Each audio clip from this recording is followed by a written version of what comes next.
ఇక తార కోపంగా చికెన్ తింటూ ధ్రువ్ దగ్గర గగన్ గురించి బాధపడుతుంది. తనకు అంతకంటే అందగాడు వద్దు, డబ్బున్నోడు అసలే వద్దు, తనకు గగనే కావాలి అంటూ బాధపడుతూ ఉంటుంది తార. తన లైఫ్లోకి గగనే రావాలి. అన్నయ్య, నేను బాధలో ఉంటే నీకెలా తినాలనిపిస్తుంది అని అంటుంది తార. ఇక లక్ష్మి మనసులో అమ్మాయి గారి కోపానికి అయ్యగారి ఆకలి బలి అని అనుకొని పైకి మాత్రం ఆకలిస్తుంది కదమ్మా అని అంటుంది లక్ష్మి. ఎలా ఆకలిస్తుంది లక్ష్మి, ఎలా ఆకలిస్తుంది? కడుపులో ఇంత బాధ పెట్టుకున్నాను, నాకు ఆకలి వేస్తుందా అని అంటుంది తార. ఇక లక్ష్మి మనసులో ఆకలి వేయకుండానే ఇంత తింటున్నారా అమ్మ? ఎవరైనా బాధలో ఉంటే తినడం మానేస్తారు.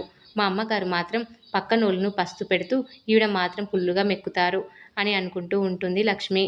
ఇక తార, అలా కాదమ్మా, నువ్వు ఇష్టపడ్డావనే కదా వాళ్ళ చెల్లి ఎలా ఉందో కూడా చూడకుండా నేను కుండ మార్పిడికి ఒప్పుకున్నాను. ఇప్పుడు పెళ్ళైపోయిన వాడిని ఎలా పెళ్లి చేసుకుంటావు అని అంటాడు ధ్రువ్. పెళ్ళైపోయింది, వాళ్ళిద్దరూ సపరేట్ కూడా అయిపోయారు. నువ్వు అదెందుకు ఆలోచించడం లేదు? మేమిద్దరం సెపరేట్ అయ్యామని గగన్ చెప్పాడు కదా అని అంటుంది తార. లేదని తన వైపు చెప్తుంది కదా. మీ ఇద్దరికి పెళ్లి చేశాక తనొచ్చి తన భర్త తనకు కావాలి అంటే నీ లైఫ్ ఏమైపోవాలి? జీవితంలో ఎప్పుడు ఆవేశంలో డిసిషన్ తీసుకోకూడదమ్మా అని ధ్రువ్ అంటాడు.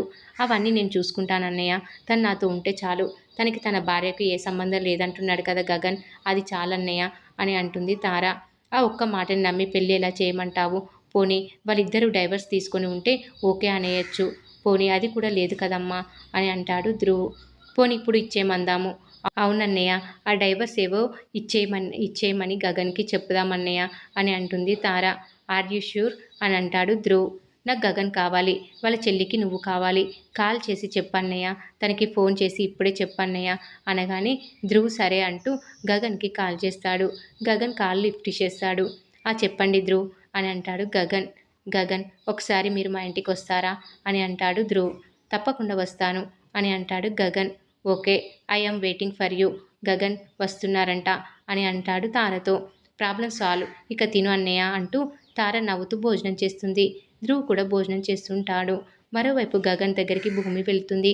శివ పెళ్లి విషయం గుర్తుకు వచ్చి గగన్ కోపంగా వెళ్ళిపోతుంటే, బావా, నువ్వేగా రమ్మన్నావు, మళ్ళీ ఎందుకు వెళ్ళిపోతున్నావు అని అంటుంది భూమి. నిన్ను చూసిన ప్రతిసారి నాకు ఆ గాయమే గుర్తుకొస్తుంది అంటాడు గగన్. నువ్వు నా మీద కోపంతో చెర్రి గురించి మర్చిపోతున్నావు బావా, చెర్రిని బయటకు తీసుకురావాలి కదా అని అంటుంది భూమి. నీకోసం నేను వెయిట్ చేయాలా? నేను ఎప్పుడు రమ్మన్నాను, నువ్వెప్పుడు వచ్చావు? నా టైంకి వాల్యూ లేదా? ఎందుకు ఇంత లేట్ అయింది అంటూ గగన్ కోపంగా భూమిని తిట్టగానే తన ఇంటి నుంచి అక్కడికి రావడానికి అరగంట పడుతుందని, తను మాత్రం 20 నిమిషాల్లోనే వచ్చానని చెప్పగానే గగన్ కోపంగా అబద్ధం చెప్పకు అంటూ తిడుతూ ఉంటాడు. మరి ఏం జరగబోతుంది అనేది రాబోయే ఎపిసోడ్లో తెలుసుకుందాం.